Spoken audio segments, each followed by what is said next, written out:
all the characters for me, and have at it.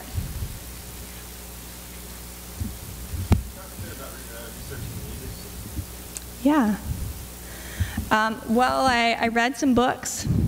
There are a lot of great books out there, including one which you recommended to me, This Band Could Be Your Life. And the straight edge scene is such a sort of fiercely loyal and proud scene. There are several books that have come out of sort of small presses that document the era that I'm writing about in late 1980s. So those were really useful to me, just to kind of get the voices of the people who are there. Actually, probably one of the most useful documents that I came across was anthologized zines from the late 80s. Because the voice, the late teenage voice is so strong, and the typos and the really earnest syntax and all. So that was useful to me to kind of get the voice of the kids who are a part of the music scene. But again, a lot of that stuff came from my husband. There were many nights where I knocked on his office door and asked, what band would have done a split 7-inch with Youth of Today in June of 1987? And he'd be able to provide that information for me. So he was invaluable because I wasn't there. This wasn't my scene. If I had a scene, it was 90s grunge, right? So this was all secondhand. So going to shows helps. A show is kind of a show. The energy of a rock show is sort of the energy of a rock show. But because I didn't grow up in this particular hardcore scene, again, a lot of that was secondhand. So both stories, lived experiences, sort of reimagined, and then kind of traditional book research, I'd say, all played a part. Anybody else? Yeah. Well, why did you choose to focus on that topic if it wasn't? Yeah. Well, this is my husband's scene. So, when I met him, he was straight edge, and I knew from early on in our relationship that I wanted to write a story about straight edge kids because the paradoxes of the scene are sort of irresistibly rich, I think. That there are these kids who are fiercely devoting themselves to this really militant lifestyle, but then also going to CBGB and throwing themselves around. There's just something so weird and so layered about what's happening in that scene. So yeah, I sort of came at it sideways, secondhand.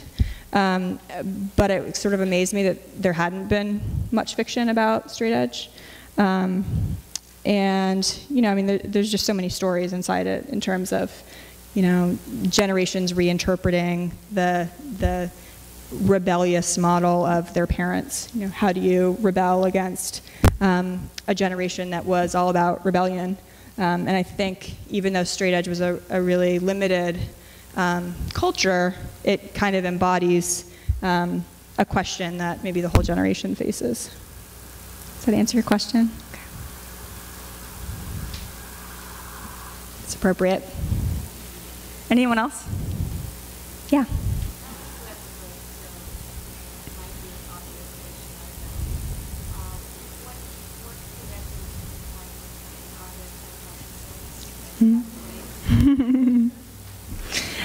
Yeah. 10,000 Saints comes from the epigraph, which comes from the book of Jude. And the epigraph is, "Behold, the Lord cometh with 10,000s of his saints to execute judgment upon all." So the straight edge scene in my mind is all about executing judgment upon all. We have, thousands and thousands of boys who are fancying themselves as saints. That's a dangerous way to fancy oneself, but also I think an endearing way to fancy oneself. So I think the book is about various guises of sainthood, and the sort of extreme flip sides of sainthood.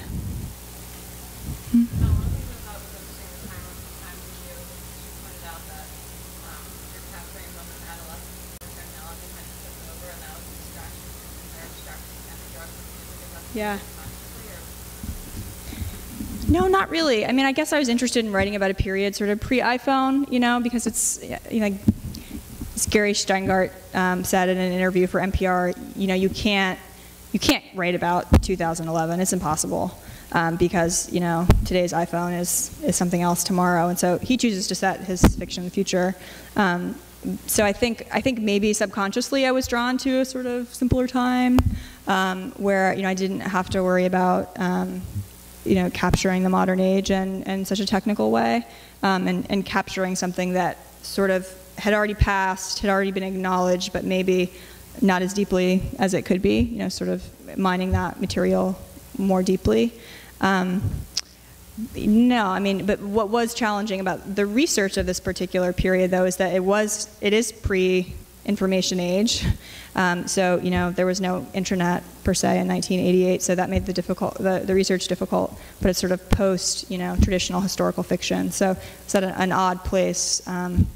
So, you know, gathering details from that period ended up being a challenge.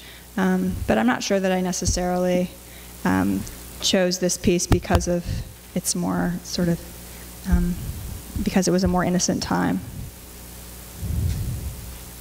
Anyone else? Maybe one more? Thank you all so much for coming. I really appreciate it.